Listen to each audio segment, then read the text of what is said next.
এই পাঁচটা হচ্ছে ইসলামের পিলার। আর ইসলাম একমাত্র দিন যেটা আল্লাহর কাছে কবুলিয়ত পেয়েছে। অন্য কোনো দিন কি আল্লাহর কাছে গ্রহণযোগ্য?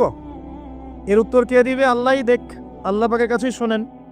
আল্লাহ পাক সূরা আলী ইমরানের মধ্যে বলেছেন, ইন্নাদ-দীনা ইনদাল্লাহিল ইসলাম, ইন্নাদ-দীনা ইনদাল্লাহিল ইসলাম। আল্লাহর কাছে একমাত্র গ্রহণযোগ্য দিনের নাম কি? ইসলাম। দিন মানে কি? দিন মানে কি ধর্ম, না দিন মানে একটা জীবন ব্যবস্থা? ইসলাম কি একটা শুধু ধর্মের নাম, না ইসলামে প্রত্যেকটা বিষয়ের সমাধান আছে? কোনটা? ধর্মের সমাধান ইসলামে নাই? কিভাবে আমল করতে হবে ইসলামে নাই? কিভাবে তাওহীদ পালন করতে হবে নাই? কেমন করে সুন্নত স্টাইলে জীবনযাপন করব নাই? কেমন করে ব্যবসা করব আছে না নাই? কেমন করে চাকরি বাকরি করব আছে না নাই? কেমন করে সমাজ চালাবো ইসলামে আছে না নাই? কেমন করে বিশ্ব চালাবো ইসলামে আছে না নাই? কেমন করে অর্থনীতি চালাবো আছে না নাই? কি নাই ইসলামে? কি নাই ইসলামে? মিশকাতুল মাসাবিহ একটা বই আছে না হাদিসের? এই বইয়ের মধ্যে একটা অধ্যায় আছে, দেখবেন মাথার চুল আঁচড়ানোর অধ্যায়। কি অধ্যায়? মাথার চুল কিভাবে আঁচড়াতে হয় এটাও ইসলাম শিখিয়ে দিয়েছে। সুবহানাল্লাহ। অধ্যায় দেখবেন হায়েজ নিফাস অধ্যায়। হায়েজ নিফাস তো বোঝেন, হায়েজ নিফাসের মতো বিষয়ে অধ্যায় রচনা করা হয়েছে এবং এখানে হেদায়েত দেওয়া হয়েছে। অধ্যায় আছে বাথরুম যাওয়া অধ্যায়, মানে ইস্তেঞ্জা করা অধ্যায়। কিভাবে আপনি ইস্তেঞ্জা করবেন, কিভাবে পেশাব পায়খানা করবেন ইসলামে দেয়া আছে। অধ্যায় আছে খাবার খাওয়া অধ্যায়, কিভাবে আপনি খাবার খাবেন, কতটুকু খাবেন, খাওয়ার আগে কি বলবেন, পরে কি বলবেন লেখা আছে। কি নাই আপনার বাথরুম থেকে শুরু করে রাষ্ট্র বিশ্ব পর্যন্ত, রাষ্ট্র তো অনেক দূরের কথা, বিশ্ব পর্যন্ত ইসলাম এখানে আছে। বিশ্বে কিভাবে অন্য দেশের সাথে আমাদের মেলামেশা করতে হবে সেটাও বলা আছে। বিশ্বাস হয় না? আল্লাহ সূরা মাইদায় বলেছেন 51 নম্বর আয়াতে, ইয়া আইয়ুহাল্লাযীনা আমানু, হে মুমিনগণ, লা তাত্তাখিযুল ইয়াহুদা ওয়ান নাসারা আউলিয়া, ইহুদি এবং নাসারাদেরকে বন্ধু রূপে গ্রহণ করো না, আউলিয়া রূপে গ্রহণ করো না। এটা ওয়ার্ল্ড অ্যাফেয়ার্স না? বুঝেন কথা? বা'দুহুম আউলিয়া ও বা'দ, এরা একে অপরের বন্ধু।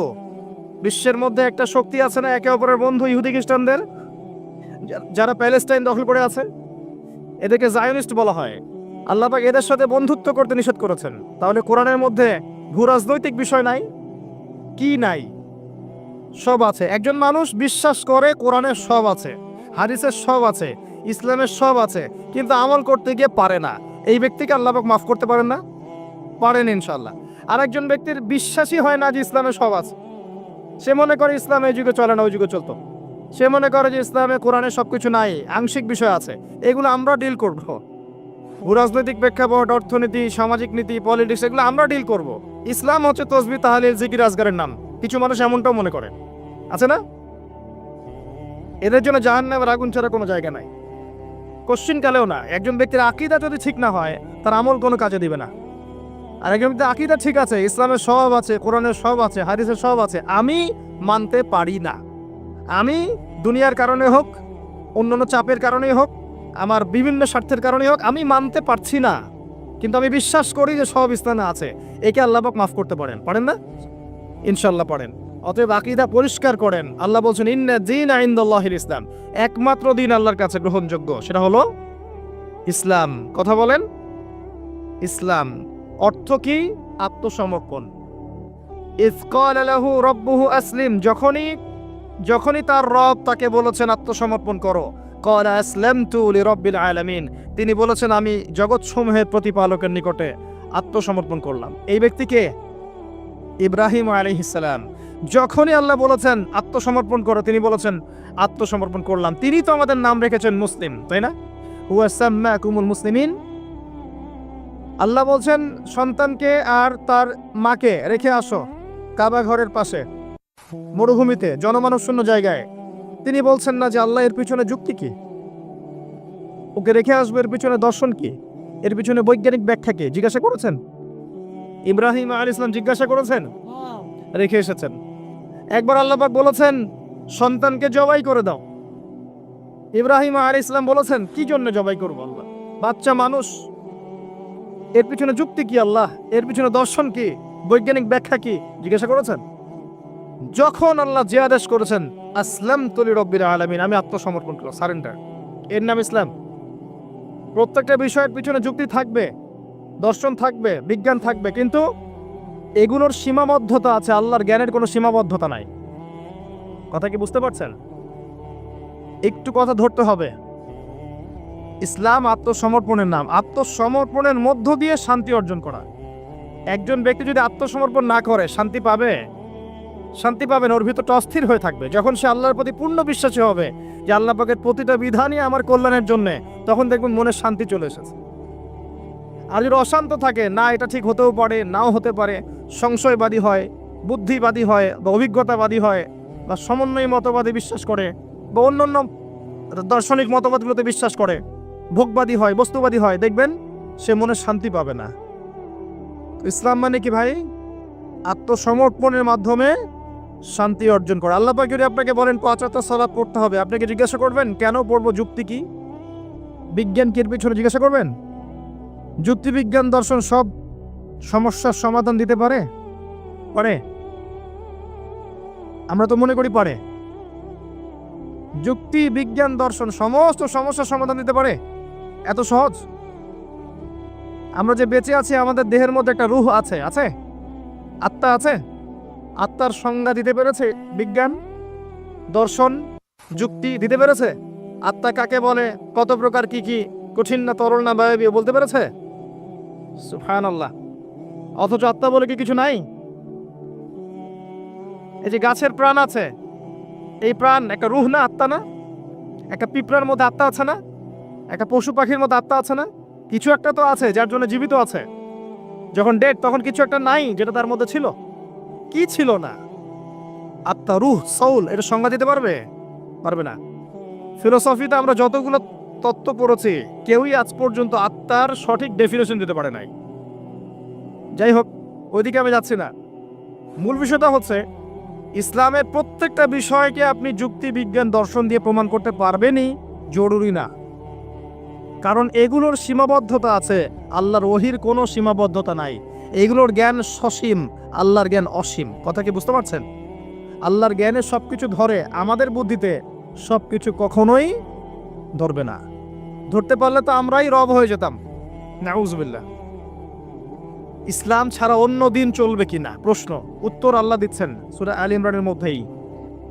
ওয়ামান ইয়াবতাগি গায়রাল ইসলামি দীনান ফালাই ইউকবাল মিনহু, কেউ যদি ইসলাম ছাড়া অন্য কোনো জীবন ব্যবস্থা তালাশ করে, ফালাই ইউকবাল মিনহু, আরবি যারা জানে টুকটাক ব্যাকরণ তারাও জানে, লাই ইউকবালা কোশ্চিন কালেও কবুল করা হবে না।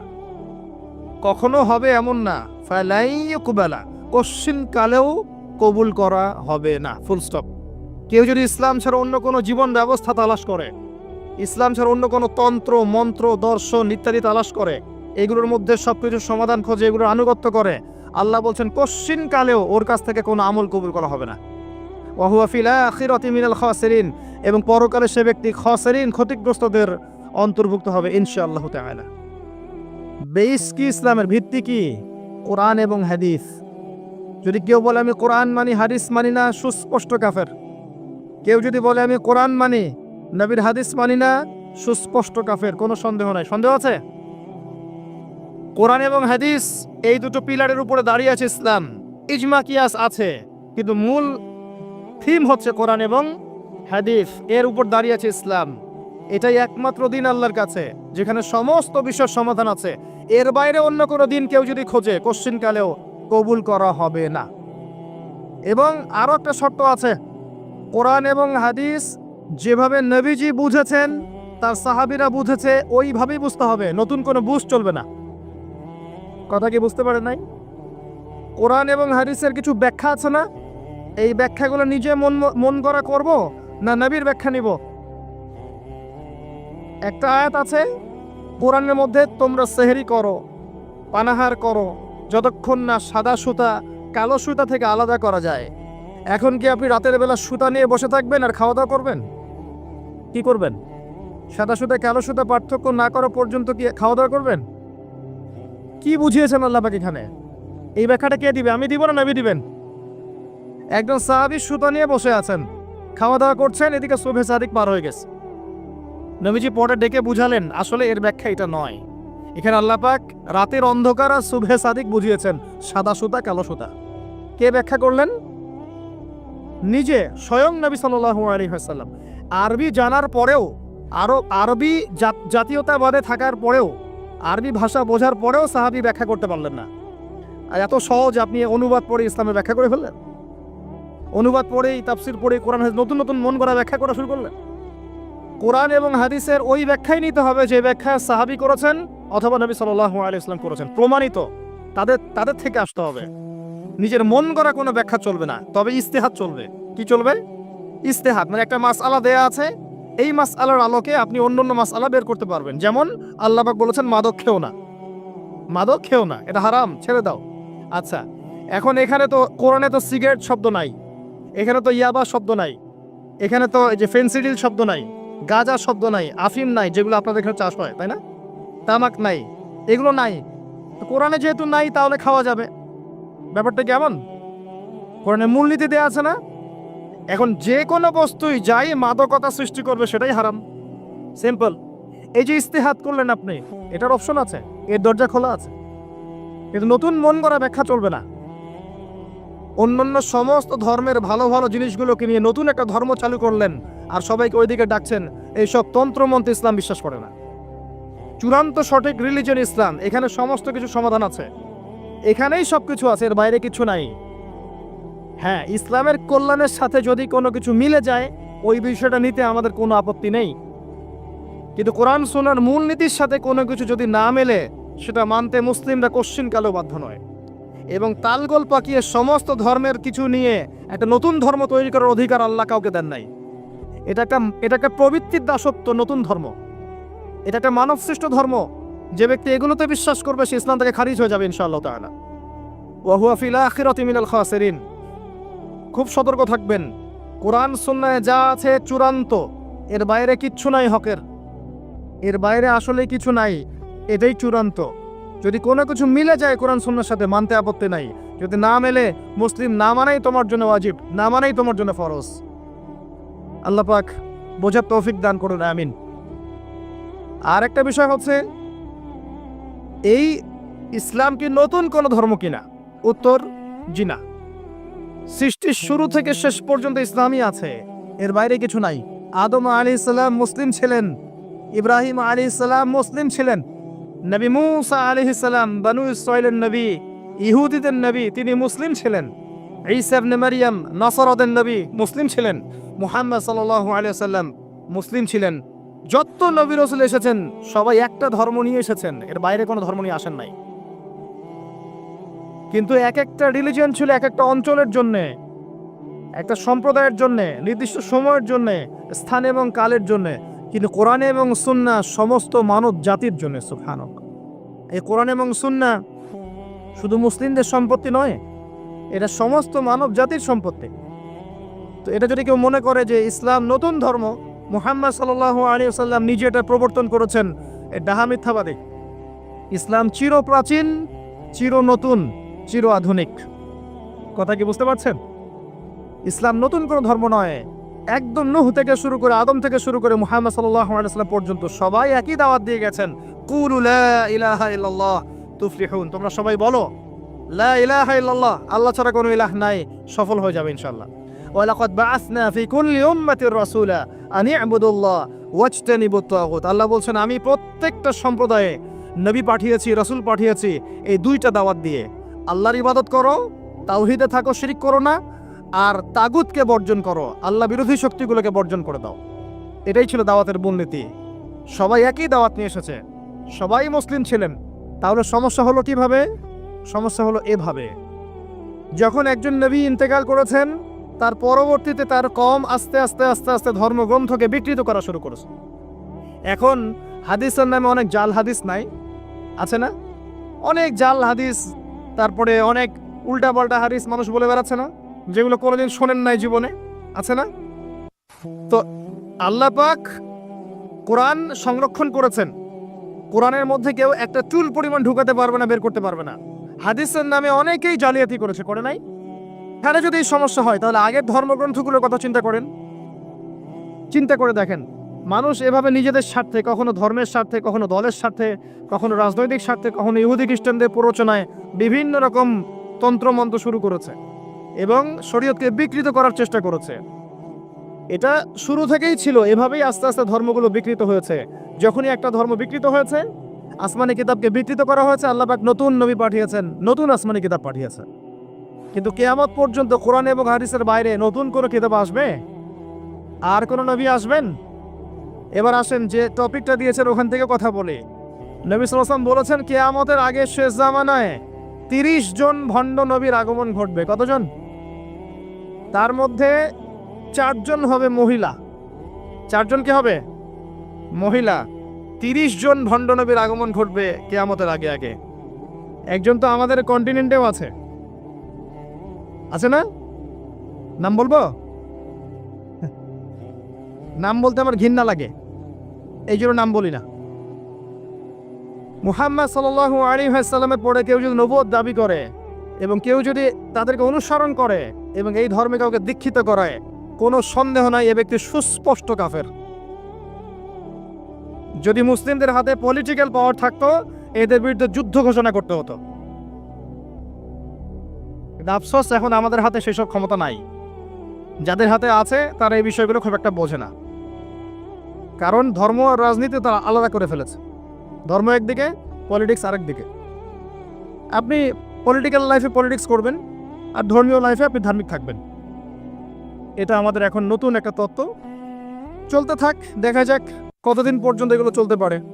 আল্লাহ রাব্বুল আলামিন ওয়াদা করেছেন যে একজন নবী আসবেন, একজন নবী আসবেন অচিরেই। একজন নবী আসবেন 2 জন ফেরেশতার কাঁধে ভর দিয়ে, সিরিয়ার দামেস্কে সাদা মসজিদের মিনারের উপরে। তার চুল দিয়ে টপটপ করে পানি পড়তে থাকবে, তার গায়ে একটু হলুদ রঙের জামা থাকবে, চুলগুলো থাকবে ব্রাউন কালারের, সিল্কি চুল, ব্রাউন কালারের।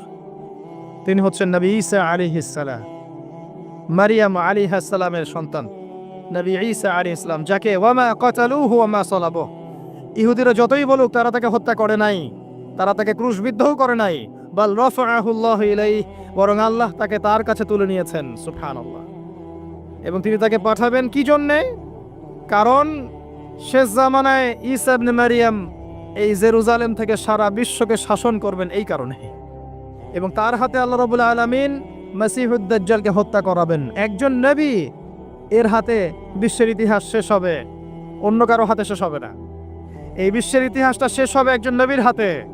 যতক্ষণ না তিনি আসছেন, যতক্ষণ না সারা ওয়ার্ল্ডে তিনি ইসলামী খেলাফা পুনরায় কায়েম করছেন, ততক্ষণ কিয়ামত হবে না ইনশাআল্লাহ। একদম টেনশন করেন না, কিয়ামত হবেই না যতক্ষণ উনি আসছেন না ইনশাআল্লাহ আযজা ওয়া জাল। তাই এভাবেই যাবে, ঈসা ইবনে মারিয়ামের হাতে পুরো বিশ্বের ক্ষমতা থাকবে ইনশাআল্লাহ। তিনি সবচেয়ে বড় ক্যারেক্টার শেষ জামানার। আর তার অনেক আগেই ইমামুল মাহদী ইন্তেকাল করবেন, অনেক আগেই ইমামুল মাহদী ইন্তেকাল করবেন। ঈসা ইবনে মারিয়াম থাকবেন 40 বছর, তিনি ইসলামী শাসন কায়েম করবেন পুরো বিশ্বে। এটা হবে কত সালে, কত বছর পর, কত শতাব্দী পর আমরা কেউ জানি না। মাল মাসউলু আনহা বিআলাম মিনাস সাইল, অনেকটা এমন আমরা জানি না এটা কবে হবে, এক্স্যাক্টলি কোন সালে। কিন্তু কিয়ামতের আলামতগুলো যেভাবে একটার পর একটা আসছে, একটার পর একটা আসছে, এতে মনে হচ্ছে দূরদর্শিতার সাথে যে সময় বেশি বাকি নাই। একটা বিষয়ের আলামত প্রকাশ পেলে মানুষ বুঝতে পারে না যে একটা বিষয় ঘটতে যাচ্ছে। একজনের ক্যান্সার হয়েছে মনে করেন, নাউজুবিল্লাহ, তো ক্যান্সার হয়েছে, সে অসুস্থ হয়েছে, আস্তে আস্তে আরেকটু অসুস্থ হচ্ছে, তারপর আরেকটু অসুস্থ হচ্ছে, এক পর্যায়ে লাস্ট স্টেজে চলে গেছে। তখন ডাক্তার বুঝতে পারে না যে এনার হাতে বেশি সময় নাই। কথা বলে যায়? যখন এমনভাবে সাইনগুলো একটার পর একটা আসতে থাকে, আমরা অনুমান করে ফেলি না, একটা এস্টিমেট করি না যে সম্ভবত সময় বেশি নাই, এই ব্যক্তি বেশি দিন বাঁচবে না, হয়তো বা শেষ স্টেজে আছে, ক্যান্সার ধরা পড়েছে, সে একদম শয্যাশায়ী, মৌতের আলামত প্রকাশ পাচ্ছে। তাহলে কি আপনি বলতে পারবেন না যে তার সময় হয়তো বা সন্নিকটে চলে এসেছে? এটা বলা কি গায়েব জানা হলো? এটা গায়েবের খবর বলা হলো? এটা আপনার দূরদর্শিতা, এটা আপনার হিকমা, আপনার প্রজ্ঞা, আপনার দূরদর্শিতা, আপনার বাসীরা। এই বাসীরা চর্চা করা কি নাজায়েজ? আমরা হাদিসটা শেষ করি, তারপর দেখবেন নবী সাল্লাল্লাহু আলাইহি ওয়াসাল্লাম কি করেছেন। আমি বলতে চাচ্ছি, বিশ্ব এখন যে অবস্থা আছে, আস্তে আস্তে আলামতগুলো আরো বাড়বে। এবং শেষটা হবে একজন নবীর হাতে, যিনি পৃথিবীকে শাসন করবেন, একজন বাদশা হিসেবে শাসন করবেন। একজন নবী হবেন এই বিশ্বের শেষ রাজনীতিবিদ। আপনি কি বলছেন? রাজনীতি এক জিনিস আর ধর্ম এক জিনিস। একজন নবী হবে এই বিশ্বের শেষ পলিটিশিয়ান, দেখে নিয়েন। তার নাম কি? নবী ঈসা ইবনে মারইয়াম। ও ওয়ার্ল্ড ব্যাংক কিছুই করতে পারবে না তাকে, ইউনাইটেড নেশনস তার কোনো ক্ষতি করতে পারবে না, ওই ন্যাটো তার কোনো ক্ষতি করতে পারবে না, ওই ইসরায়েল তার কোনো ক্ষতি করতে পারবে না, পশ্চিমা সবাই একত্রিত হয়ে ওর কোনো ক্ষতি করতে পারবেন ইনশাআল্লাহ তাআলা। আল্লাহ পাক তাকে মদদ করবেন, সাহায্য করবেন। কে আছে তাকে ঠেকাবে? কে আছে তাকে ঠেকাবে? কেউ নাই। তো এটা হবে ইনশাআল্লাহ। ওই সময় কারা বেঁচে থাকবে আল্লাহু আলাম। আমার মনে হয় না আমরা সেই সময় বেঁচে থাকবো। আমার মনে হয় না যে আমরা ওই সময় বেঁচে থাকবো ইল্লা মাশাআল্লাহ। এটার জন্য অনেক সময় পড়ে আছে। আমরা অন্যদিকে আসেন। এখানে একটা বিষয় আপনাকে ক্লিয়ার করা হলো যে কোরআন এবং হাদিস ইসলামের মূল মানদণ্ড। এটার উপর 5টা পিলার দাঁড়িয়ে আছে: সালাত, তার আগে তাওহীদ এবং সুন্নাহ, যাকাত, রমাদানের সওম এবং হজ। এটাকে নিয়ে একটা ইসলাম দিন, কমপ্লিট কোড অফ লাইফ, জীবনের সব ক্ষেত্রে সমাধান আছে। এর বাইরে অন্য কোনো দিন তালাশ করলে জাহান্নামে যাবে। অন্য সব ধর্ম নিয়ে একটা নতুন ধর্ম বানালে জাহান্নামে যাবে। ইসলাম যেভাবে আছে এভাবেই বুঝতে হবে, নবীর বুঝ অনুযায়ী, সাহাবে কেরামের বুঝ অনুযায়ী। এর বাইরে কোনো নতুন বুঝ চালু করলেও বাতিল হবে, গণ্য হবে না।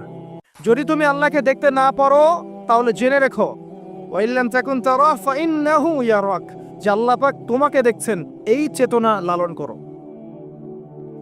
আমরা অনেক চেতনার কথা বলি না এখন, সবচেয়ে বড় এবং গুরুত্বপূর্ণ চেতনা হচ্ছে আল্লাহর চেতনা, আল্লাহর অস্তিত্বের চেতনা। আল্লাহ আমাকে দেখছেন, এই চেতনা, এটা যথেষ্ট জান্নাতে যাওয়ার জন্য। কোনো মানুষ যদি এভাবে চিন্তা করে যে আল্লাহ আমাকে দেখছেন, আমি আল্লাহকে দেখতে পারছি না, তো কি হয়েছে, আল্লাহ আমাকে দেখছেন, এই ব্যক্তি কি পাপ করতে পারবে? এই ব্যক্তি গোপনেও কি পাপ করতে পারবে? যদি পাপ করেও ফেলে তার মধ্যে অনুশোচনা আসবে না? আল্লাহ আমাকে দেখেছেন। যদি পাপ করেও ফেলে দেখবেন 2 রাকাত নামাজ পড়ে বলছে আল্লাহ আমাকে মাফ করে দাও। আমাদের চলতে ফিরতে পাপ হতে পারে, স্পেশালি যুবকদের পাপ বেশি হতে পারে। যদি পাপ হয়ে যায় হতাশ হবেন না। পাপ হয়ে গেছে, হতাশ হবেন না। ওযু করবেন, জায়নামাজে দাঁড়াবেন, 2 রাকাত নামাজ পড়বেন, ওই পাপের কথা আল্লাহকে বলে ক্ষমা চাইবেন। ইনশাআল্লাহ আল্লাহ পাক আপনার গুনাহকে নেকি দিয়ে পরিবর্তন করে দেবেন ইনশাআল্লাহ। যতবার পাপ হবে ততবার নামাজে দাঁড়াবেন, ততবার ওযু করবেন, ততবার 2 রাকাত নামাজ পড়বেন এবং আল্লাহর কাছে ক্ষমা চাইবেন। ইনশাআল্লাহ আল্লাহ মাফ করে দেবেন। শয়তান আপনাকে হতাশ করতে চাইবে, ফার্স্ট্রেট করতে চাইবে। আরে তুমি অন্যায় করেছো, এত বড় বড় পাপ করেছো, তুমি পর্নোগ্রাফি দেখো, তুমি মেয়ের সাথে জেনা করেছো, তুমি মদ খাও, তুমি এই করো, তুমি কিভাবে আল্লাহর সামনে দাঁড়াবে, কোন মুখ নিয়ে দাঁড়াবে? এগুলো শয়তানের ওয়াসওয়াসা। কার ওয়াসওয়াসা? আল্লাহ পাক ক্ষমা করতে করতে ক্লান্ত হবেন না, আপনি ক্ষমা চাইতে চাইতে ক্লান্ত হয়ে যাবেন ইনশাআল্লাহ। আল্লাহ পাক এমন গফুর রহিম। এক ব্যক্তি 99টা খুন করেছে। কয়টা? 99টা খুন করে এক আলেমের কাছে গিয়ে বলেছে যে আমার কি তওবা হবে? সে বলেছে না, তওবা হবে না। সে বলেছে কি? তওবা হবে না। সে আলেম ছিল না, সে আবেদ ছিল। আবেদ মানে ইবাদত করতে বেশি বেশি, খুব বেশি জ্ঞান ছিল না। আমাদের মতো আমরা কিন্তু ইবাদত বেশি করি, জ্ঞান খুব কম। তো সে ছিল আবেদ, সে বলেছে না, তওবা হবে না। তো ও বেটারেও কোপ দিয়ে 100টা খুন করে ফেলেছে, 100 ফিল আপ। এবার সে চিন্তা করছে যে আমি কি করব। আরেকজন আলেমের কাছে গিয়ে বলছে আমি 100টা খুন করেছি, তওবা হবে? এই আলেম সত্যিকারের আলেম ছিলেন, তিনি বলেন হ্যাঁ তওবা হবে, তুমি ইস্তেগফার করো এবং এই এলাকা থেকে চলে যাও, অন্য এলাকায় গিয়ে থাকো, অন্য একটা এলাকায় গিয়ে থাকো, এখানে তোমার স্মৃতি জড়িত আছে, অন্য জায়গায় হিজরত করে গিয়ে থাকো। তো সে ব্যক্তি চলে গেল, যাওয়ার পথে তার মৃত্যু হয়ে গেছে। আল্লাহ পাকের ফেরেশতা চলে এসেছে, আযাবের ফেরেশতা এবং জান্নাতের ফেরেশতা, তারা নিজেদের মধ্যে এখন তর্ক করছে কে রূহটা নেবে, আত্মাটা কে নেবে। ওই যে রূহ কাকে বলে, সায়েন্সকে জিজ্ঞাসা করেন, সায়েন্সের প্যান্ট খারাপ হয়ে যাবে রূহ কাকে বলে উত্তর দিতে গিয়ে। এখন আল্লাহ পাক এই বান্দাকে মাফ করতে চাচ্ছেন। তিনি কি করলেন? আল্লাহ পাক কৌশল করলেন। তিনি বললেন জমিনটা মেপে দেখো, ফেরেশতারা তোমরা জমিন মেপে দেখো, সে যেখান থেকে বের হয়েছে সেখানকার দূরত্ব বেশি না যেখানে যাচ্ছিল ওখানকার দূরত্ব বেশি। এবং আল্লাহ পাক জমিনকে আদেশ করলেন এই জমিন তুমি লম্বা হয়ে যাও। জমিন আল্লাহর আদেশ শোনে না? এই পাহাড় আল্লাহর আদেশ শোনে না? শোনে। পাহাড়ে যা হচ্ছে, আল্লাহ রাব্বুল আলামিনের গজব চলে আসলে এই পাহাড় দেখবেন মানুষের উপর গজব ফেলবে ইনশাআল্লাহ তাআলা। সমুদ্রের কিনারে যা হচ্ছে আমরা দেখে আসলাম যে নগ্নতা অশ্লীলতা চলছে, যখন আল্লাহ পাকের গজব আসবে দেখবেন সমুদ্র ভাসিয়ে দিবে সবাইকে, দেখে নিন ইনশাআল্লাহ। আল্লাহর আদেশ যখন চলে আসবে প্রকৃতি আল্লাহর কথা শুনবে, জমিনকে আল্লাহ বললেন লম্বা হয়ে যাও, জমিন লম্বা হয়ে গেল। এবার ফেরেশতারা মেপে দেখলো সে যেখানে যাচ্ছিল ওর পরিমাণটা বেশি। আল্লাহ পাক বললেন ওকে মাফ করে দাও, ওকে মাফ করে দেওয়া হলো। 100 খুন করেছে। কত খুন? এটা বলে আপনাকে আমি খুন করতে উৎসাহিত করছি না, কথা কি বুঝতে পারছেন? আমি আপনাকে খুন করতে উৎসাহিত করছি না। আমি বলছি আল্লাহ পাকের দয়া এত প্রশস্ত যে আপনি পাপ করলে হতাশ হবেন না, হতাশ হয়ে যাবেন না। এমন অনেক পাপ করে ফেলেছে আল্লাহ মাফ করবেন না, এমন চিন্তা করবেন না। আরেক ব্যক্তির ঘটনা আছে, এগুলো কিন্তু গল্প না, এগুলো বনী ইসরাইলের কাহিনী, সত্যিকারের ঘটনা। আরেক ব্যক্তি এত বেশি পাপ করেছিল যে নিশ্চিত যে আমি মারা গেলে জাহান্নামে যাব। এখন সে মওতের আগে তার সন্তানদেরকে বলছে যে আমি মারা গেলে আমার লাশটাকে পুড়িয়ে ফেলবা, লাশটা পুড়িয়ে ফেলে অর্ধেক ছাই বাতাসে ভাসিয়ে দিবা, অর্ধেক ছাই সাগরে সাগরে ভাসিয়ে দিবা, অর্ধেক ছাই বাতাসে উড়িয়ে দিবা, অর্ধেক ছাই সাগরে ভাসিয়ে দিবা। সন্তানরা তাই করলো। আল্লাহ পাক সাগরকে বললেন ছাই জমা করে দাও, বাতাসকে বললেন ছাই জমা করে দাও। এরা ছাই জমা করে তাকে আবার পুনরুত্থিত করা হলো। এবার আল্লাহ জিজ্ঞাসা করছেন তুমি এই কাজটা কেন করেছিলে, বলো এই কাজ তুমি কেন করেছো? সেই ব্যক্তি বলছে মিন খশিয়াতিকা ইয়া রাব্বি, হে আল্লাহ আমি তোমার ভয়ে এই কাজটা করেছি। আর তুমি আল্লাহ খুব ভালো করেই জানো যে আমি তোমার ভয়ে করেছি না অন্য কোনো কারণে করেছি। আল্লাহ পাক বললেন তুমি আমার ভয়ে যদি করে থাকো আমি তোমাকে মাফ করে দিলাম। হাদিসে স্পষ্ট, যখন একটা কওমের মধ্যে, কম বলতে এখন পুরো বিশ্বকে বোঝানো যায়, পুরো বিশ্বই একটা কম, গ্লোবাল ভিলেজ। যখন একটা জায়গার মধ্যে জেনা বেড়ে যায়, নোংরামি বেড়ে যায়, মদ পান করার প্রবণতা বেড়ে যায়, অশ্লীলতা বেড়ে যায়, জেনা বেড়ে যায়, এই যে ধর্ষণ বেড়ে যায়, ব্যভিচার বেড়ে যায়, অবৈধ যৌন সম্পর্ক বেড়ে যায়, তখন আল্লাহর পক্ষ থেকে এমন এমন আযাব আসে, এমন এমন রোগ আসে যেগুলো কখনো মানুষ নামও শোনে নাই। সমকালীন প্রেক্ষাপটটা মিলান, দেখবেন যে সারা বিশ্বে কিভাবে জেনা বেড়েছে। জেনা, পর্নোগ্রাফি, আর ধর্ষণ, আর পরকীয়ার, ব্যভিচার ঘরে ঘরে ঢুকে গেছে। এখন ঘরে ঘরে তো ভাইরাস ছড়াবে না তো কি ছড়াবে? কোরআন এবং সুন্নাহর আলোকে যদি আপনি পরিপূর্ণ জীবনযাপন করেন, বেশি বেশি কোরআন তেলাওয়াত করেন, আশা করা যায় আপনি কিছুটা হলেও সুস্থ থাকতে পারবেন ইনশাআল্লাহ। তবে একটা কথা মনে রাখবেন, যখন চতুর্দিকে ফিতনা, ফাসাদ এবং ফাসাদ, ফিতনা এবং আল্লাহর গজব ছড়িয়ে পড়ে, তখন ভালো মানুষরাও বাঁচতে পারবে না। বরং ভালো মানুষদেরকে আল্লাহ পাক আগে সরাই দিবেন। তুমি মেয়ে একাকে ভালো ছিলা, মানুষকে তুমি ভালো কাজে আদেশ করো নাই কেন, অসৎ কাজে নিষেধ করো নাই কেন, তুমি আগে ধ্বংস হও, ওকে আগে ধ্বংস করে দিবে আল্লাহ পাক। আল্লাহ পাকের সুন্নাত এরকমই। যাই হোক, যেটা বলছিলাম, এক মহিলা এরকম প্রস্টিটিউট ছিল। একদিন চলতে পড়তে দেখলো একটা কুকুর পানি পান করার জন্যে তৃষ্ণার্ত অবস্থায়, তার প্রায় মৃত্যু হয় অবস্থা।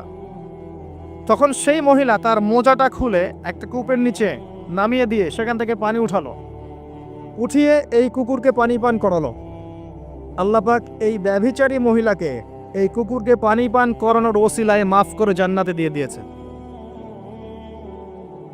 আমি এই কথাটা বোঝাতে চাচ্ছিলাম যে পাপ হয়ে গেলে, চলতে পথে ঈমান নিয়ে চলতে পথে গিয়ে পাপ হয়ে গেলে হতাশ হবেন না। ওযু করবেন, নামাজে দাঁড়াবেন, ক্ষমা চাইবেন, আবারও শুরু করবেন। পারবেন না ইনশাআল্লাহ? আল্লাহ পাক তৌফিক এনায়েত করুন, আমিন। এরপরে ওই ব্যক্তি 4 নম্বর প্রশ্ন করছে, আমরা এদিকেই আসছি শেষের দিকে। এবার চতুর্থ প্রশ্ন সে ব্যক্তি করছে যে আখবিরনি আনিস সাআহ, হে মুহাম্মদ সাল্লাল্লাহু আলাইহি ওয়াসাল্লাম আমাকে কিয়ামত সম্পর্কে বলুন। সাআ মানে হচ্ছে কিয়ামত, আমাকে কিয়ামত সম্পর্কে বলেন। এবার নবীজি বলছেন মাল মাসউলু আনহা বিআ'লাম মিনাস সাইল। নবীজি বলছেন সাল্লাল্লাহু আলাইহি ওয়াসাল্লাম, যে প্রশ্ন আপনি করেছেন এই ব্যাপারে প্রশ্নকারী উত্তরদাতা উভয়ের জ্ঞানী সমান, কেউ কারো চেয়ে বেশি জানে না। মানে কেউই জানে না কবে কিয়ামত হবে, এটা তিনি বোঝাতে যাচ্ছেন।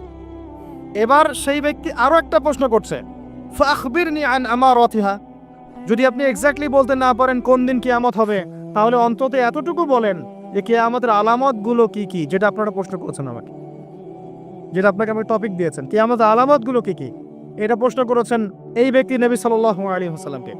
এবার আল্লাহর রাসূল সাল্লাল্লাহু আলাইহি ওয়াসাল্লাম এই হাদিসের মধ্যে মাত্র 2টা আলামত বলেছেন। কয়টা? মাত্র 2টা।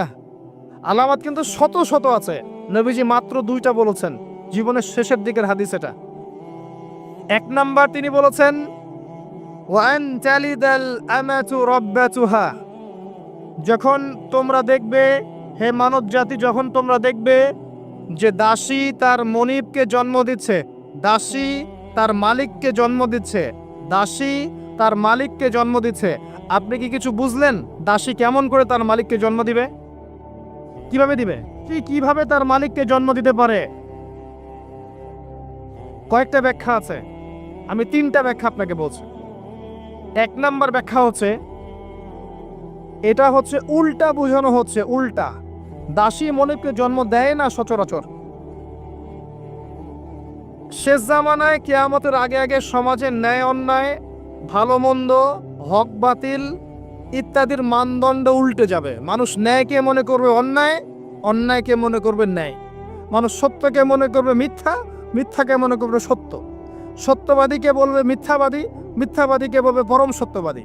খেয়ানতকারীকে বলবে আমানতদার, আমানতদারকে বলবে চরম খেয়ানতকারী। সমাজের অবস্থা এমন হয় নাই? সুবহানাল্লাহ। এটা হচ্ছে আখিরুজ্জামানের কোন সাইনের জন্য অপেক্ষা করছেন? এগুলাই। আনতালিদাল আমাতু রাব্বাতু, এটা একটা ব্যাখ্যা। আরেকটা ব্যাখ্যা হচ্ছে পিতা মাতার সাথে দাস দাসীর মতো আচরণ করা হবে। এটা হচ্ছে না এখন? এটাও শেষ জামানা হাদিসে এসেছে যে মানুষ সম্পত্তির জন্য পিতাকে হত্যা করবে, সন্তান সম্পত্তির জন্য মাকে হত্যা করবে, ভাই ভাইকে হত্যা করবে, বোন বোনকে হত্যা করবে, এবং প্রতিবেশী প্রতিবেশীকে হত্যা করবে। এই পরিস্থিতি নাই ভাই? দেখতে পান না চারপাশে? এগুলো দেখার জন্য কি খুব বেশি ডিগ্রি সার্টিফিকেটের দরকার আছে? অনেক বড় আলেম হওয়ার দরকার আছে? 2 চোখ দিয়ে দেখতে পারেন না? পিএইচডি করার দরকার আছে? আপনি এমনি বুঝতে পারবেন, যদি আপনার মধ্যে সামান্য পরিমাণ দূরদর্শিতা থাকে আপনি বুঝতে পারবেন। এটাই হচ্ছে সমাজের সিচুয়েশন। যেই মায়ের পায়ের নিচে জান্নাত, সেই মাকে এখন সম্পদের জন্য হত্যা করা হয়। যেই বাবার সন্তুষ্টিতেই সন্তানের জান্নাত, ওই বাবাকে বৃদ্ধাশ্রমে রেখে আসা হয়। ওই যে লাইভে এসে আত্মহত্যা করে যায় মানুষ। সুবহানাল্লাহ, সুবহানাল্লাহ। যেই বাবা মা সারাটা জীবন নিজে খেয়ে না খেয়ে সন্তানকে লালন পালন করে, শেষ বয়সে এই বাপ মাকে দেখার কেউ থাকে না। নিজে যখন হাঁটতে পারতো না, বাবা ওর হাত ধরে হাঁটায়। বাবা যখন হাঁটতে পারে না, বাবার হাতে একটা লাঠি ধরা দেয়, ও হাত ধরে হাঁটাতে পারে না। সন্তান হিসেবে আমরা এখন অপদার্থ, নোংরা প্রজন্ম। এই যে বুদ্ধি প্রতিবন্ধী টিকটক প্রজন্ম, না জানে বাপের সম্মান, না জানে মায়ের সম্মান, না জানে বাপ কি জিনিস, না জানে মা কি জিনিস। যাদের বাবা মা নাই তারা জানে বাবা মা কি জিনিস। আমাদের মধ্যে যাদের বাপ মা মারা গেছে তারা জানে বাপ মা কি জিনিস। যাদের বেঁচে আছে এরা জানে না। নবী সাল্লাল্লাহু আলাইহি ওয়াসাল্লাম বলেছেন, ওই ব্যক্তির জন্য ধ্বংস যে ব্যক্তি পিতা মাতাকে পেয়েছে, তাদের খেদমত করে জান্নাত লাভ করতে পারে নাই। এই ব্যক্তির জন্য চরম ধ্বংস। পিতা মাতাকে কষ্ট দিয়েন না। মায়ের প্রসব বেদনার একটা সেকেন্ডের ঋণ আপনি শোধ করতে পারবেন না।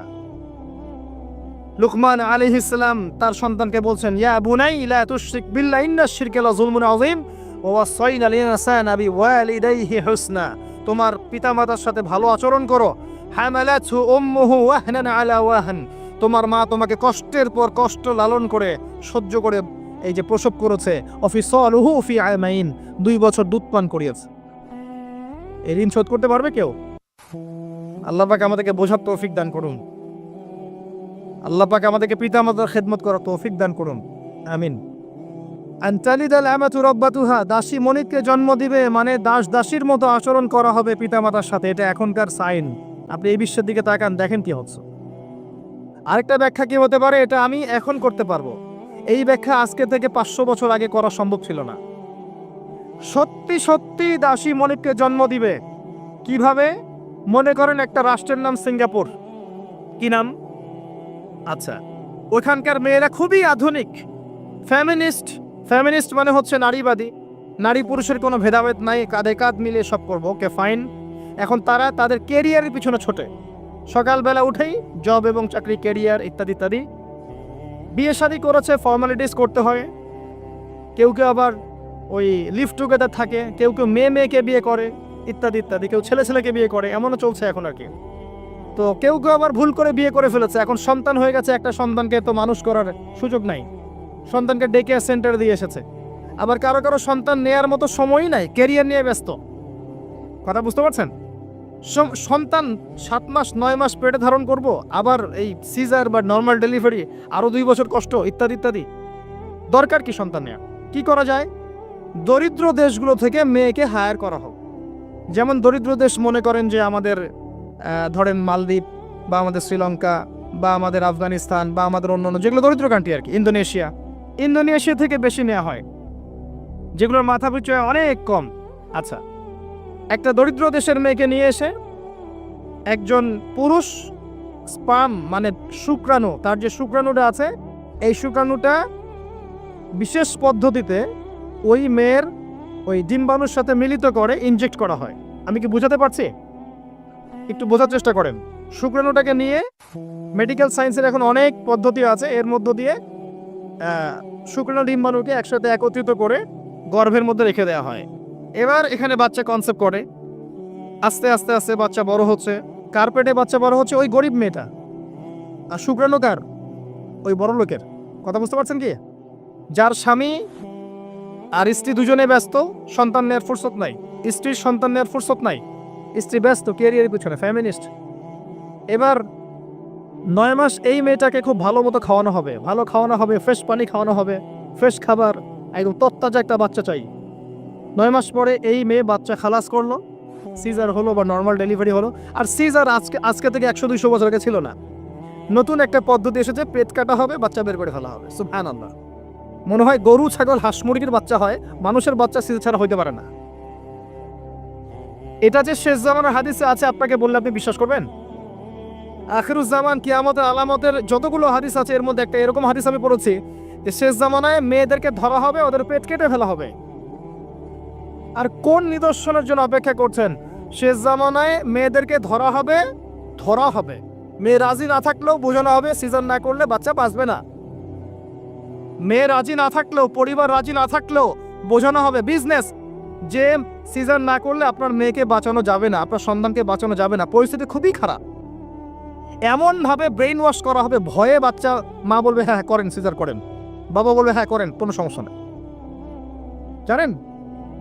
এবং এর পিছনে লাখ টাকা, 2 লাখ টাকা, 5 লাখ টাকা নির্দ্বিধায় খরচ করা হবে। বিজনেস, টোটাল বিজনেস একটা। ক্রিটিক্যাল অবস্থা এক জিনিস, আর নর্মালি সবাই গণহারে সিজার করছে আরেক জিনিস। এটা টোটালি একটা ব্যবসা এবং পুরো মানব জাতিকে ধ্বংস করার প্ল্যান। এটা একটা জুলুম, মেয়েদের উপর একটা জুলুম। শেষ জামানে হাদিস এসেছে যে আখিরুজ্জামানে এক মেয়েদেরকে ধরা হবে, মানে মেয়েরা ধরা দিবে না, ধরা হবে, পেট কেটে ফেলা হবে, এর ভিতরে যা আছে ওকে বের করে ফেলা হবে। স্পষ্ট টাটকা হাদিস। কেউ দলিল চাইলে আমাকে নক করেন, আমি দিব দলিল ইনশাআল্লাহ। কোন সময়ের জন্য অপেক্ষা করছেন? এই সিজারিয়ানস, এই ট্রেডিশনটা আজকে থেকে 50 বছর আগে ছিল। আপনার দাদিরা কি এইভাবে সন্তান জন্ম দিয়েছে? তাদের 11টা বাচ্চা হইতো, 12টা বা 15টা বাচ্চা হইতো, আর আমার 1-2টাতেই সিজার লাগে। গরু ছাগলের বাচ্চা হয়, আমাদের বাচ্চা হইতে পারে না? সুবহানাল্লাহ, সুবহানাল্লাহ। ইভেন আমার ক্ষেত্রে এমন হয়েছিল। 12 ঘন্টার মধ্যে না করলে আপনার ওয়াইফকে বাঁচানো যাবে না। বললাম ওয়াইফ বাঁচবে, নর্মালি হবে, নর্মালি করবেন। আমি যাই না মাঝে দাঁড়ানো, আলটিমেটাম সময় দিচ্ছে যে সময়ের আগে হবে না, সময় এটা পার হয়ে গেলে সিরিয়াস অবস্থা, মারা যেতে পারে, মরবে না, এভাবেই হবে, করেন। এভাবেই হয়েছে। কি সমস্যা? মানুষকে ভয় দেখানো হয় এখানে। আমি এই কথাটা এই জন্য বললাম যে যারা পুরুষ আছেন আপনারা এবং যারা সন্তানের বাবা হচ্ছেন, আপনারা আপনাদের স্ত্রীদের জীবনটাকে এভাবে ধ্বংসের মুখে ঠেলে দিন না, ওদের উপর এত জুলুম করেন না। আল্লাহ পাক প্রাকৃতিক নিয়ম দিয়েছেন, এভাবেই বাচ্চা হবে ইনশাআল্লাহ। ক্রিটিক্যাল অবস্থা এক জিনিস, একটা ক্রিটিক্যাল সিচুয়েশন হয়েছে তখন আপনি করতে পারেন, সেটা আলাদা বিষয়। নর্মালি এমন একটা ট্রেডিশন বানাচ্ছেন কেন? ঘরে ঘরে সিজার, কি দরকার আছে? আশ্চর্য একটা ব্যাপার, আশ্চর্য। এরপরে দেখবেন আরো 2 বছর তাকে এই বোঝা বয়ে বেড়াতে হয়। যাই হোক, হাদিসের মধ্যে আসেন, এই যে বাচ্চাটাকে জন্ম দিল এই মেয়েটা, গরিব মেয়েটা, এবার এই মেয়েটাকে কিছু ডলার দেওয়া হলো। তুমি 9 মাস গর্ভধারণ করেছো, তোমাকে পারিশ্রমিক দেওয়া হলো, বাচ্চাটা আমাকে দাও, তুমি বিদায় নাও। এই মেয়ে পারিশ্রমিক নিয়ে চলে আসলো। এখন এই যে বাচ্চাটা জন্ম নিল, এই বাচ্চাটা কার বাচ্চা? দাসীর না মনিবের? কার শুক্রাণু আছে? এই হচ্ছে হাদিসের ব্যাখ্যা। এখন করতে পারবেন আপনি ব্যাখ্যা, আজকে থেকে 500 বছর আগে এই ব্যাখ্যা করতে পারতেন না, কারণ এই ফিতনা 500 বছর আগে ছিল না। এই যে দাসী তার মনিবকে জন্ম দিয়ে চলে গেল। নবী সাল্লাল্লাহু আলাইহি ওয়াসাল্লাম 1400 বছর আগে বলেছেন এমন একটা সময় আসবে দাসী মনিবকে জন্ম দিবে। চিন্তা করেন, আর কতটুকু সময় বাকি আছে আপনার হাতে আপনিই ভাবতে থাকেন। আমি তো বেশি বললে সমস্যা, হজম হয় না কিছু মানুষের। খালি চোখ কান বন্ধ করে খাও দাও ঘুমাও 5 ওয়াক্ত নামাজ পড়ো, ব্যাস এনাফ। যখন সমস্যা আসবে তখন দেখা যাবে, এমন ভাব মানুষের আর কি। মনে করেন যে চাঁদ এবং পৃথিবী আছে একটা এই যে গ্রহণের মধ্যে। এখন অন্য একটা গ্রহাণু আসছে পৃথিবীর দিকে ধেয়ে আসছে। অনেক সময় দেখা যায় না খবরে, ধেয়ে আসছে গ্রহাণু, দেখা যায় না? ধরেন ধেয়ে আসছে আসছে আসছে এবং বিজ্ঞানীরা নিশ্চিতভাবে বললো যে আগামী 10 বছরের মধ্যে এটা লেগে যাবে, আগামী 10 বছরের মধ্যে এটা পৃথিবীতে সে পড়বে, বা 10 ঘন্টা পর পড়বে, বা 10 মাস পর পড়বে, এমনটা বলে দিল বিজ্ঞানীরা। এখন আপনি কি করবেন? আচ্ছা যখন আসবে তখন দেখা যাবে, যখন আসবে তখন দেখা যাবে, এত ব্যস্ত হওয়ার কিছু নাই, ঘুমাও খাও ফুর্তি করো, যেমন দিনকাল যাচ্ছে যাক, কোনো সমস্যা নেই। এখন আরেক দল মানুষ চিন্তা করছে ওই গ্রহাণুটাকে কিভাবে সরিয়ে দেওয়া যায়, সরিয়ে দিয়ে পৃথিবীকে কেমন করে বাঁচানো যায়। কারা বেশি স্মার্ট? ওরা সরানোর চেষ্টা করে না, ওরা বলে যে আমরা সরিয়ে দিব, ওখানে ধ্বংস করবো ইত্যাদি ইত্যাদি। আর কেউ বলছে আচ্ছা আসুক দেখা যাবে, সমস্যা নেই, মরতেই তো হবে একদিন, আসবে, সমস্যা কি। চমৎকার। তো এই যে একটা বুদ্ধিবৃত্তিক পরাজয়, এর ফলশ্রুতিতে আগামী প্রস্তুতি নিতে পারবে না মানুষ। সাহাবায়ে কেরাম রাদিয়াল্লাহু আনহু মসজিদে বসে একটা বিষয় নিয়ে কথা বলছেন। নবী সাল্লাল্লাহু আলাইহি ওয়াসাল্লাম পাশ দিয়ে যাচ্ছেন, জিজ্ঞাসা করলেন তোমরা কি নিয়ে কথা বলছো? সাহাবীরা বলছেন আমরা আলামাতুস সাআ নিয়ে কথা বলছি ইয়া রাসূলুল্লাহ, আমরা কিয়ামতের আলামত নিয়ে কথা বলছিলাম। সাহাবীরা কথা বলছেন কিয়ামতের আলামত নিয়ে, তাদের কোনো দরকার আছে কথা বলার? তারা তো জান্নাতে যাবেন সার্টিফিকেট প্রাপ্ত, তাদের কোনো দরকার আছে এগুলোর চর্চা করার? তারা চর্চা করছেন, আলামত দিয়ে কথা বলছেন। নবীজি বললেন শোনো, 10টা আলামত না আসা পর্যন্ত কিয়ামত হবে না, এত টেনশন নিও না। 10টা আলামত না আসা পর্যন্ত কিয়ামত হবে না। দাজ্জাল, ঈসা ইবনে মারিয়াম, ইয়াজুজ মাজুজ, আপনার দাব্বাতুল আরদ, আপনার 3টা ভূমিকম্প ইত্যাদি ইত্যাদি, এরকম 10টা আলামত আসবে, তারপর কিয়ামত হবে। তো সাহাবীরা যে বসে বসে কথা বলছেন কিয়ামত নিয়ে, তারা কি বুঝতেন না যে কি করা লাগবে ইসলামের জন্য, কি করা লাগবে না? নাকি আমি বেশি বুঝি? তারা কি জন্য কথা বলছিলেন? কারণ তারা আগামীর প্রস্তুতি যাতে গ্রহণ করতে পারে। কেউ যদি মৃত্যুর আলোচনা করে, পরকালের আলোচনা করে, শেষ জামানের কথাবার্তা বলে, আলোচনা করে, এটা কি এই কারণে যে মানুষ হতাশ হয়ে বসে থাকবে?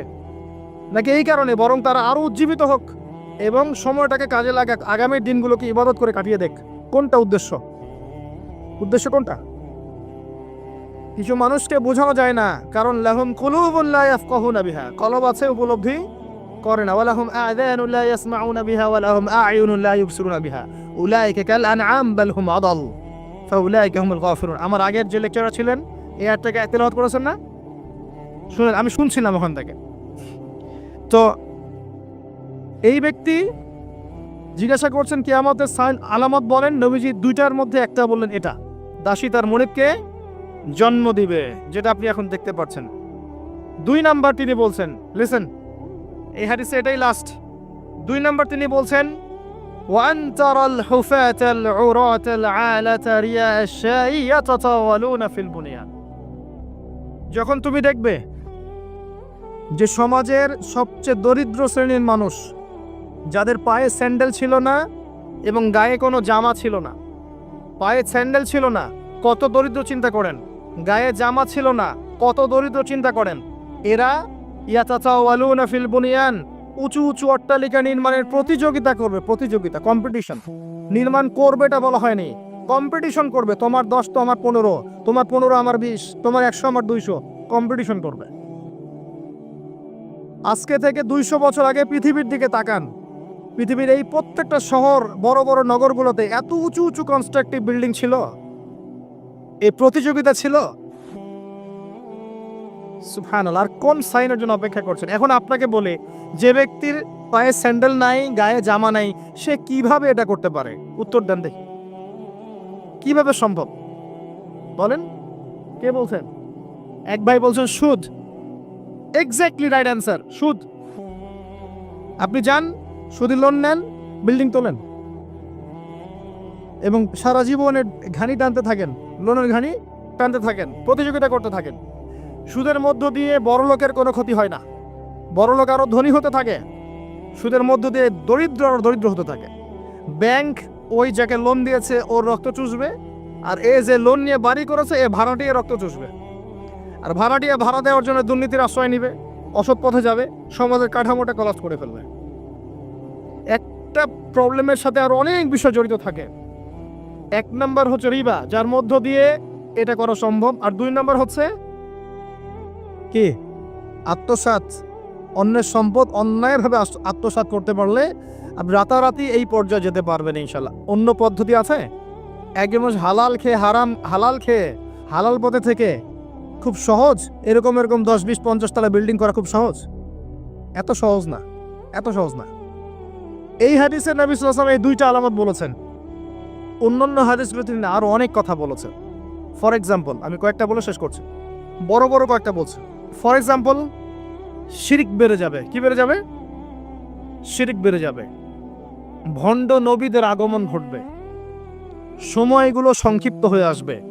একটা বছর একটা মাসের মতো চলে যাবে, একটা মাস একটা সপ্তাহের মতো চলে যাবে, একটা সপ্তাহ একটা দিনের মতো চলে যাবে। সময় কি দ্রুত যাচ্ছে না? আপনি কি বুঝতে পারছেন সময় দ্রুত যাচ্ছে? চাঁদ দ্বিখণ্ডিত হয়ে যাবে। চাঁদ কিন্তু দ্বিখণ্ডিত হয়ে গেছে, চাঁদ দ্বিখণ্ডিত হয়ে গেছে। সূরা কমরের 1 নম্বর আয়াত পড়ে দেখেন। বেশি বেশি আল্লাহর গজব আসবে, মহামারী আসবে, ঝড়, জলোচ্ছ্বাস, প্রাকৃতিক দুর্যোগ বেশি বেশি আসতে থাকবে, এবং এমন এমন সব রোগের আবির্ভাব ঘটবে যেগুলো কখনোই ছিল না পৃথিবীতে। এইডসের নাম মানুষ আগে শুনেছিল? HIV-র নাম মানুষ শুনেছে? এখন এইসব যে ভাইরাস চলছে এগুলোর নাম আগেকার জেনারেশন শুনেছিল কখনো? এর পরে যেগুলো আসবে সেগুলো আমরাও শুনি নাই, আমাদের পরের প্রজন্ম শুনবে। এটাই শেষ না, আরো আসবে। নবীজি আরো বলে গেছেন, বেশি থেকে বেশি মানুষ সুদ খাবে। যে ব্যক্তি সুদ থেকে দূরে থাকতে চাইবে তার গায়েও এসে সুদের ছিটা ফোঁটা লাগবে। মুসলিমদের মধ্যে বিভক্তি বেড়ে যাবে, আপোষে হানাহানি কাটাকাটি বেড়ে যাবে, হারাজ হত্যাকাণ্ড বেড়ে যাবে। এত বেশি হত্যাকাণ্ড হবে যে মানুষকে হত্যা করছে ও জানবে না কেন হত্যা করছে, যে নিহত হবে সেও বুঝবে না কেন আমাকে মারা হলো। প্রথম বিশ্বযুদ্ধের ইতিহাস একটা লেকচারে বলেছি, সেকেন্ড ওয়ার্ল্ড ওয়ারের ইতিহাসটা বলেছিলাম। এগুলো দেখেন, সারা বিশ্বে কত মানুষকে মারা হয়েছে বিগত শতাব্দীতে, 100-150 বছর দেখে নিন। হারাজ হত্যাকাণ্ড, প্রচুর হত্যাকাণ্ড। প্রথম ওয়ার্ল্ড ওয়ারেই মিনিমাম 3 থেকে 4 কোটি মানুষকে মারা হয়েছে। দ্বিতীয় ওয়ার্ল্ড ওয়ারে 7 থেকে 8 কোটি মানুষকে মারা হয়েছে। সামনে যেটা আসবে ওখানে দেখবেন পৃথিবীর 1/3 মানুষই শেষ। অপেক্ষা করতে থাকেন। আরো বলেছেন জেনা বাড়বে, জেনা ঘরে ঘরে জেনা থাকে। আরো বাড়বে পরকিয়া, ব্যভিচার, আপনার পারিবারিক কাঠামো ভেঙে যাবে, সমাজের বন্ধন বলে কিছু থাকবে না, ভেঙে যাবে। এটা তিরমিজিতে আছে এই হাদিসটা। মসজিদগুলো হবে চাকচিক্যময়, হেদায়েত শূন্য শেষ জামানায়। দেখেন মসজিদগুলো এক একটা তাজমহলের মতো, ভিতরে হেদায়েত নাই। ইসলামের খালি নাম থাকবে, মানুষ ইসলামের মূলনীতি থেকে সরে আসবে। কোরআনের খালি মাসহাফ থাকবে, মানুষ কোরআনের শিক্ষা থেকে সরে আসবে। মানুষ কোরআন পড়বে, কোরআনের মূল মেসেজগুলো, মূল নীতিগুলো ওর গলার নিচে নামবে না। হাদিস, মানুষ কোরআন পড়বে, কোরআনের শিক্ষাগুলো গলার ভিতরে ঢুকবে না। আছেন এখন আপনি দেখেন কত মানুষকে দেখবেন কোরআন পড়তে জানেই না অর্থ কি জিনিস। আর যদি কেউ বলে অর্থ পড়ার দিকে উৎসাহিত করে, অর্থ পড়া উচিত, অর্থের দিকে যান, বলবে ওকে আবার বিতর্কিত করা শুরু করে দিবে। মানুষকে তো উৎসাহ দেওয়া দরকার যে আপনারা অর্থ পড়েন, তাহলে কোরআনের মূল মেসেজটা বুঝতে পারবেন। একজন আলেমের কাজ কি? মানুষকে কোরআনের মূল মেসেজটা শিক্ষা দেয়া, উৎসাহিত করা। আপনি তেলাওয়াত করলে তো নাকি পাবেনই, অবশ্যই প্রত্যেক হরফে 10 নাকি পাবেন, কিন্তু তেলাওয়াত করলেই কি অর্থ বুঝতে পারবেন? অর্থ না বুঝলে কি ভিতরের কথাগুলো হজম করতে পারবেন, শিখতে পারবেন? এটা বোঝার জন্য কি লাগে ভাই? সামান্য কমন সেন্স যথেষ্ট। নবীজি বলেছেন জেনা বাড়বে এবং নারীদের সংখ্যা বাড়বে, মেয়েদের সংখ্যা বাড়বে। মেয়েদের সংখ্যা বাড়তে থাকবে। এমন একটা সময় আসবে প্রত্যেক একজন পুরুষের জন্য 40 জন মহিলার দায়িত্ব চলে আসবে। স্ত্রী না ভাই, এত খুশি হওয়ার দরকার নাই। স্ত্রী কথা বলা হয়নি। 40 জন মহিলার দায়িত্ব চলে আসবে। আপনার মা, বোন, খালা, ফুপু সব মিলে দেখবেন 40টা ফ্যামিলি আপনাকে টানতে হচ্ছে, আপনি একজন পুরুষ। আস্তে আস্তে এগুলো বাড়ছে না? বাড়ছে।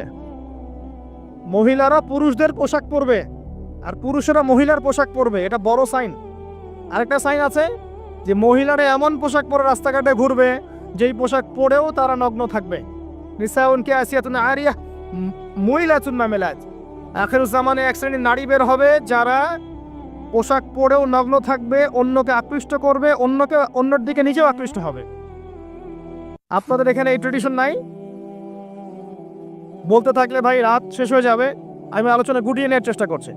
মূল কথা হচ্ছে ভাই যে আলামাতুস-সা নিয়ে কথা বললে অনেক কথা বলা যায়। মূল বিষয়টা হচ্ছে আমাদের ইসলামের বেইস, ইসলামের পিলার। মূল বিষয় হচ্ছে ঈমান, মূল বিষয় হচ্ছে ইহসান এবং আগামীর বিশ্ব সম্পর্কে সচেতনতা। যখন আমি দেখছি যে একটার পর একটা আলামত আসতেই আছে এবং যেতেই আছে, এবং এই বিশ্ব যা দেখছে আগামী বিগত বিশ্বটা দেখে নাই, তখন আমাদের উচিত প্রথমত সতর্ক হওয়া। প্রথম কাজ কি করা উচিত? সতর্ক হওয়া উচিত। তারপর তওবা করা উচিত, দিন ইসলামের খেদমত করার চেষ্টা করা, যাতে আগামী দিনে যে বিশ্বটা আসবে ওই বিশ্বে আমাদের সন্তানরা ইসলাম নিয়ে বাঁচতে পারে। এটাই তো হওয়া উচিত। এর চেয়ে বেশি আমাদের কি করার আছে? আল্লাহ পাক আমাদের সবাইকে ইসলামের এই কাজগুলোকে করার তৌফিক দান করুন এবং আখিরুজ্জামান সম্পর্কে সচেতন থাকার তৌফিক দান করুন। এবার এই ব্যক্তি চলে যাচ্ছেন, শেষ করি। কোন ব্যক্তি ভাই? সাদা ব্যক্তি, হ্যাঁ। এই ব্যক্তি চলে যাচ্ছেন আর উমর রাদিয়াল্লাহু আনহু পাশে বসে আছেন। তিনি বলছেন ফালাবিস্তু মালিয়ান, আমি চুপচাপ বসে থাকলাম। এই ব্যক্তি উঠে চলে গেল। সাহাবায়ে কেরাম বসে থাকলাম চুপচাপ, যেন গাধের মধ্যে পাখি বসে আছে। এবার নবী সাল্লাল্লাহু আলাইহি ওয়াসাল্লাম কিছুক্ষণ চুপচাপ বসে থাকলেন, মাথা নিচু করে। এবার তিনি বললেন, ইয়া উমর, হে ওমর, আতাদরি মানে সাইল, তুমি কি জানো এই যে ব্যক্তি প্রশ্ন করতে এসেছিল, এই ব্যক্তি কে ছিল? ওমর, তুমি কি জানো? ওমর ইবনে খাত্তাব বলছেন, আল্লাহু ওয়া রাসূলুহু আলাম, আল্লাহ এবং তার রাসূল ভালো জানেন কে ছিল, আমি তো জানি না। তখন নবী সাল্লাল্লাহু আলাইহি ওয়াসাল্লাম বলছেন, ইন্নাহু জিবরিল, এই ব্যক্তি ছিল জিবরাইল আলাইহিস সালাম। সুবহানাল্লাহ। আতাকুম ইউআল্লিমুকুম দীনাকুম, তিনি এসেছিলেন তোমাদেরকে তোমাদের দ্বীন ইসলাম শেখাতে। কি জন্য এসেছিলেন? প্রশ্নোত্তরের মাধ্যমে তোমাদেরকে তোমাদের দ্বীন ইসলাম শেখাতে এসেছেন। জিবরাইল আলাইহিস সালাম মাটিতে এসেছেন মানুষের রূপ ধরে। পৃথিবীতে ইতিহাসে একবারই তিনি জনসমক্ষে এসেছেন, সবার সামনে মানুষের রূপ ধরে। অন্য সময় জনসমক্ষে আসেন নাই। নবী সাল্লাল্লাহু আলাইহি ওয়াসাল্লামের কাছে একা এসেছেন, কিন্তু সবার সামনে পাবলিকলি একবার এসেছেন। এই হাদিসটার নাম হাদিসে জিবরিল। মিশকাতে আছে, সহিহ মুসলিমের মধ্যেও আছে, 2 নম্বর এবং 9 নম্বর হাদিস, দেখে নিয়ে না। তোমাদেরকে তোমাদের দ্বীন শেখাতে এসেছেন। তাহলে দ্বীনের মধ্যে মূল বিষয়গুলো কি? 1 নম্বর ইসলামের পিলার কি কি, 2 নম্বর ঈমানের পিলারগুলো কি কি, 3 নম্বরে ইহসান কি জিনিস, এবং 4 নম্বর শেষ জামানা সম্পর্কে সচেতনতা। এগুলো কি ইসলামের অংশ না? ওয়ান তুকিমুস সালাহ, এবং তুমি সালাত কায়েম করবে, 5 ওয়াক্ত সালাত কায়েম করবে। ওয়া তুতিয়াজ যাকাত, এবং যাকাত প্রদান করবে। নিসাব পরিমাণ সম্পদ হয়ে গেলেই যাকাত প্রদান করবে। ওয়া তাসুমা রমাদান, এবং রমাদান মাসে সওম পালন করবে, রমজান মাসে সওম পালন করবে। এবং তোমার যদি সামর্থ্য হয় তাহলে বাইতুল্লাহ গিয়ে হজ করবে। এই হলো ইসলাম। ইসলামের পিলার কয়টা ভাই? 5টা। তাওহীদ এবং রিসালাত, অর্থাৎ কালিমা লা ইলাহা ইল্লাল্লাহ মুহাম্মাদুন রাসূলুল্লাহ। 2 নম্বর সালাত, 5 ওয়াক্ত। সালাত নাই, ইসলাম থেকে নাম কাটা। মান তারাকা সালাতান মুতাআম্মিদান ফাকাদ কাফারা, কেউ যদি সালাত ইচ্ছা করে ছেড়ে দেয়, মুসলিমের লিস্ট থেকে নাম কাটা পড়ে গেছে। জনগণ তাকে হাজী সাহেব বলতে পারে, আল্লাহর লিস্টের নাম নাই, কারণ সে সালাত ছেড়ে দিয়েছে। সালাত ছেড়ে দিলে ইসলামের কোনো পিলার থাকে না। আপনি অন্যান্য গুনাহ করছেন কিন্তু সালাত পড়ছেন, অ্যাটলিস্ট নাম আছে আপনার, মুসলিম আপনি। নামাজ বাদ দিয়ে দিয়েছে, তার ইসলামের লিস্টে তার কোনো নাম নাই। মান তারাকা সালাতান মুতাআম্মিদান ফাকাদ কাফার, সে কুফরি করলো, কাফের হয়ে গেল। বাইনার রাজুলি ওয়া বাইনাশ শিরকি ওয়াল কুফরি তারকুস সালাহ, একজন আল্লাহর বান্দা আর একজন কাফের মুশরিকের মাঝে পার্থক্য হচ্ছে নামাজ। ঠিক আছে ভাই, সালাত নাই, ইসলাম নাই।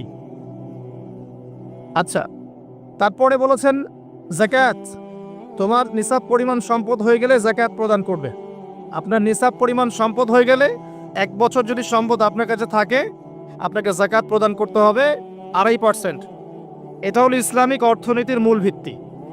ইসলামিক অর্থনীতি দাঁড়িয়ে আছে যাকাতের উপরে, ব্যবসার উপরে, সাদাকার উপরে। এগুলো ইসলামিক অর্থনীতির পিলার।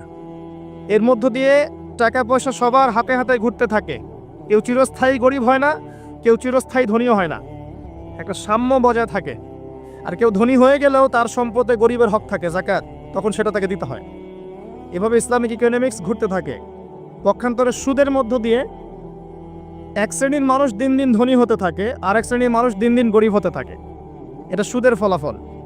এর ফলশ্রুতিতে বিশ্বের একটা অংশ দিন দিন ধনী হয়েছে, আর বাকি অংশগুলো গরিব হয়েছে। এবং এটা আমি অনেকদিন বলেছি, মায়ের সাথে জেনার মতো অপরাধ, আল্লাহ এবং তার রাসূলের সাথে যুদ্ধের মতো অপরাধ। 36টা জেনা করলে যে পাপ হয়, 1 দিরহাম সুদ খেলে সেই পাপ হয়। যে ব্যক্তি সুদ খায়, যে দেয়, যে লিখে রাখে, যে সাক্ষী থাকে, সবাইকে নবীজি বলেছেন সমান অপরাধী। এগুলোর সাথে সম্পৃক্ত থেকে কেউ যদি আশা করে যে আমি পরকালে নবীর সুপারিশ পাবো, হাউজে কাউসারের পানি পাবো, কবরের প্রশ্নের উত্তর দিতে পারবো, ওই ব্যক্তির চাঁদে গিয়ে থাকার দরকার, পৃথিবীতে থাকার দরকার নাই। পৃথিবী বুদ্ধিভিত্তিক মানুষদের জন্যে, অজ্ঞদের জন্য নয়। 3 নম্বর যাকাত। 4 নম্বরে বলেছেন রমাদান মাসে সওম রাখবে। রমাদান আমাদের সামনে আছে, রমাদানকে নিয়ে আমি কয়েকটা লেকচার দিয়েছি পর্যন্ত। তো মূল কথাগুলো আবার বলছি আপনাদেরকে। রমজান মাসে সবচেয়ে বেশি সময় দিবেন আল কোরআনকে। পারবেন ইনশাল্লাহ? কোরআন খতম করবেন রমজান মাসে, কোরআন তিলাওয়াত করবেন বেশি বেশি, অর্থটা বোঝার চেষ্টা করবেন। যারা হাফেজ আছেন তারা এটাকে চর্চা করবেন, হিফজটা চর্চা করবেন। রমাদান মাসে কোরআন শেখাবেন, শিখবেন। রমজান মাসে 5 ওয়াক্ত নামাজ জামাতে পড়ার চেষ্টা করবেন, যাকাতগুলো দিয়ে দেওয়ার চেষ্টা করবেন। কম খাওয়ার অভ্যাস করবেন, কম খাওয়ার অভ্যাস করবেন। বেশি বেশি বাজার ঘাটে যাবেন না, আল্লাহর জিকিরে, তাসবিহ তাহলিলে, আল্লাহর কাছে দোয়া ইস্তেগফারে সময় কাটাবেন। দান সদাকা বাড়িয়ে দিবেন রমজান মাসে, দান সদাকা বাড়িয়ে দিবেন। বেশি বেশি মানুষকে ইফতার করাবেন, তারাবি সালাত জামাতে পড়বেন। সম্ভব হলে শেষ দশকে ইতিকাফ করবেন, কারণ ওই দশকে কি আছে? লাইলাতুল কদর। শেষের দশকের বিজোড় রাতে লাইলাতুল কদর আছে। 21, 23, 25, 27, 29, এর মধ্যে একটা রাত হচ্ছে লাইলাতুল কদর। আপনি এক রাত জাগবেন, হাজার হাজার মাস ইবাদত করেন নাকি পেয়ে যাবেন ইনশাআল্লাহ। এই সুযোগ পাওয়া যাবে সব সময়? আল্লাহ পাক কবুল করুন, আমিন। রমজানে কাজগুলো বেশি বেশি করবেন। এরপরে বলা হয়েছে যদি সামর্থ্য থাকে তুমি হজ করবে। হজ সবার উপরে ফরজ নয়, যাদের সামর্থ্য আছে তার উপরে হজ করা ফরজ। আমাকে বলা হয়নি যে টাকা পয়সা ধার করে হজ করতে, বলা হয়েছে? বলা হয়নি। হজের সামর্থ্য হলে আপনি হজ করবেন। আর হজ করবেন আল্লাহর তাওহীদ শেখার জন্যে, আলহাজ টাইটেল পাওয়ার জন্য নয়। একটা আলহাজ টাইটেল পেয়ে যাব আর মানুষের ঘরে ঘরে গিয়ে বলবো আমি হাজী সাহেব, আমাকে মনোনীত করেন, এই জন্যে হজ করবেন না। হজ করবেন আল্লাহর সন্তুষ্টির জন্যে, ইব্রাহিম আলাইহিস সালামের সুন্নাহ তরিকা শেখার জন্যে। ওই যে কাবা ঘর কার সুন্নতের সাথে জড়িত? ইব্রাহিম আলাইহিস সালাম। ওই যে কুরবানি করছি আমরা কার সুন্নতের সাথে জড়িত? ইব্রাহিম এবং ইসমাইল আলাইহিস সালাম। সাফা মারওয়া সাই করছেন কার সুন্নত? তার স্ত্রী ইসমাইল এবং হাজরা আলাইহিস সালাম। সব কিছু দেখবেন তাদের সাথে সম্পৃক্ত। শয়তানকে পাথর মারা কার সুন্নাহ? ওই যে ইব্রাহিম আলাইহিস সালাম। ইব্রাহিমী তাওহীদের একত্ববাদের চেতনা শিখতে হয় হজে গিয়ে। এটা আইওয়াশ করার নাম নয়, আলহাজ টাইটেল নেওয়ার জন্য নয়। আল্লাহ পাক বোঝার তৌফিক দান করুন। মানুষের আমলের মধ্যে যদি রিয়া থাকে, রিয়া, এই আমলগুলোকে আল্লাহ পাক ধুলো বানিয়ে উড়িয়ে দিবেন। আর রিয়া কি জিনিস? মানুষকে দেখানোর জন্য মানুষ আমল করা, মানুষ জানুক যে আমি অনেক বড় আলেম, অনেক বড় দায়ী, অনেক বড় বক্তা, অনেক বড় মুফাসসির, অনেক বড় হাফেজ, অনেক বড় বুজুর্গ। মানুষ আমাকে এটা মনে করুক। অন্যকে দেখানোর জন্য আমল করার সাথে সাথেই আপনার আমল নষ্ট হয়ে যাবে। আর এটা এত সূক্ষ্ম, যেটা সম্পর্কে নবী সাল্লাল্লাহু আলাইহি ওয়াসাল্লাম বলেছেন, অন্ধকার রাতে কালো পাথরের উপরে কালো পিঁপড়া যদি হেঁটে যায়, বোঝার চেষ্টা করেন, অন্ধকার রাতে কালো একটা পাথর, এর উপর কালো পিঁপড়া হেঁটে যাচ্ছে, বোঝা যাবে? তার শব্দ কি দেখা যাবে, শোনা যাবে? রিয়াতে এমন সূক্ষ্ম, বোঝা যায় না। যদি এটা মনের মধ্যে চলে আসে, এই দোয়াটা পড়তে পারেন, আল্লাহুম্মা ইন্নী আউযু বিকা আন উশরিকা বিকা ওয়া আনা আ'লাম ওয়া আস্তাগফিরুকা লিমা লা আ'লাম। ইনশাআল্লাহ আল্লাহ পাক মাফ করে দিবেন। অর্থ হচ্ছে, আল্লাহ, আমি তোমার সাথে জানা এবং অজানা শিরক থেকে তোমার কাছে ক্ষমা চাচ্ছি। আমি জেনে যে শিরকগুলো করেছি এ থেকেও ক্ষমা চাচ্ছি, যেটা না জেনে করেছি এই যে গোপন শিরক রিয়া করেছি এ থেকেও মাফ চাচ্ছি, আল্লাহ পাক ইনশাল্লাহ মাফ করে দিবেন।